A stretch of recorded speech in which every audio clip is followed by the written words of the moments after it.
Okay, let me explain a couple concepts first. Time is not real.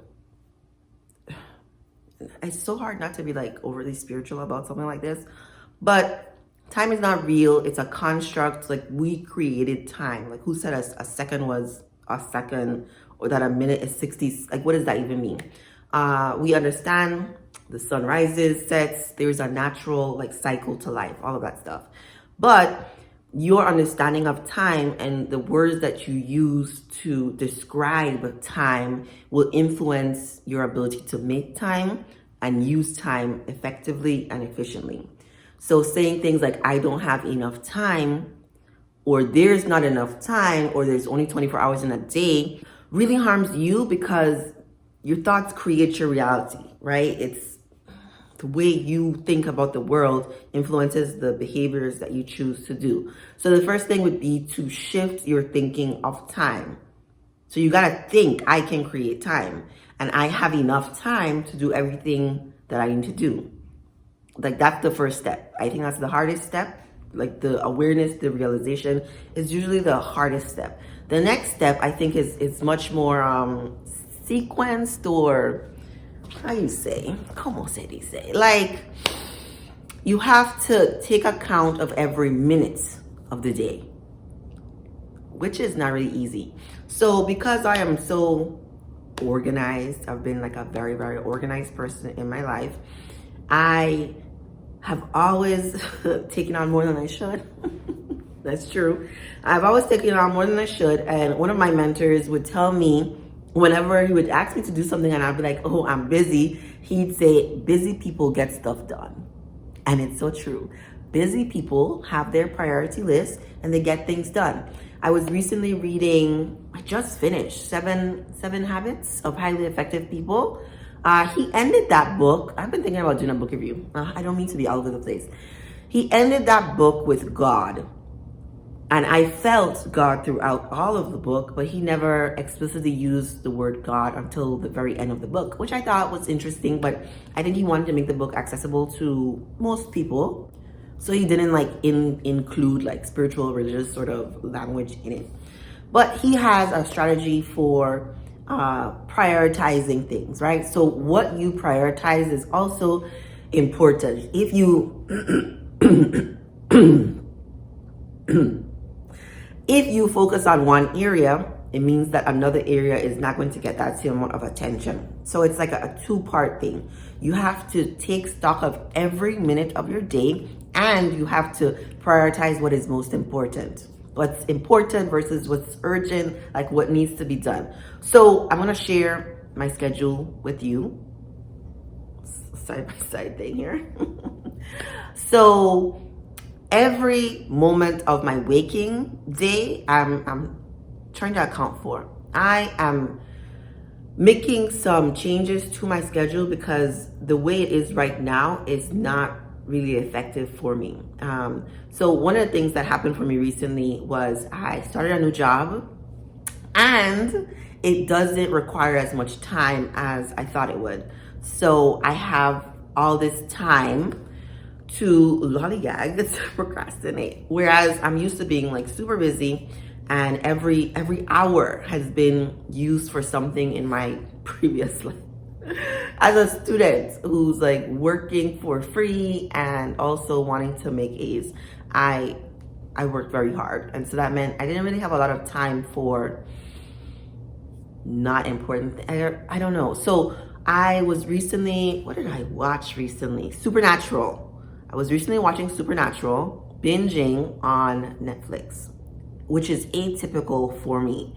I have to schedule leisure time. I have to schedule self-care, all those things. I don't just get to sit down and, oh, what am I gonna do now? I think that's sort of how most people live though. You go to work, you come home, you eat dinner, and then what do? I'm not used to sitting in front of the TV and watching it. That's not what I usually do. I'm working on something to advance my life, is what I've usually been doing.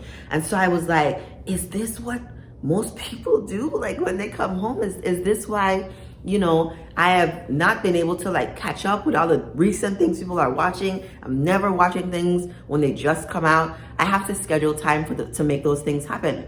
But I realize a lot of folks, a lot of folks are watching television and doing things that are not important and are not urgent. I got that from 7 Habits. Not important and not urgent. And I think if you take stock of what your day is, what are you doing every hour of the day? Or you look on your phone to see how many hours you're on your phone and what you're doing when you're on your phone, you will realize that you are using a lot of time ineffectively. And because you're now aware of it, you can make changes to increase those times. So last night I watched one of those Avengers. I don't know. There's something about the hero story that's really like appealing to me right now. Maybe because I'm so looking at a non-traditional sort of life. But the hero's journey is powerful. It's a powerful story. And I wanted to revisit the storyline in Marvel's Avengers. And so I was watching that. 2.5 hours. And I've seen all of them before, right? Right? Scheduled time in the past, but never saw them when they first came out. But 2.5 hours to watch this Marvel's movie when I could have been doing something else, right? This was a way to enrich my life in a way, but there's so many things that we're doing right now in our day that are not helping us in any way. So I have one game on my phone that I use to distract my mind, I suppose. I track my time using that. Not overly. I'm not like overly, oh, you've gone over. I don't even have a time limit. I just want to know like how much time I'm spending on it versus other things. Because to me, if I'm able to achieve all the other goals in my life, then I don't need to reduce the things that I also find enjoyment doing, right? So if you are someone who enjoys spending time watching all the things on Netflix, and you're able to do all the personal goals you have to advance your soul, your life, your purpose here on earth, then don't change anything. But if you know that there's something deep inside of you that you have not created, that you have not worked on, if you know that there's somebody you're supposed to collaborate with, like if you know there's things you're supposed to be doing and you're sitting down to watch Netflix, hard pause.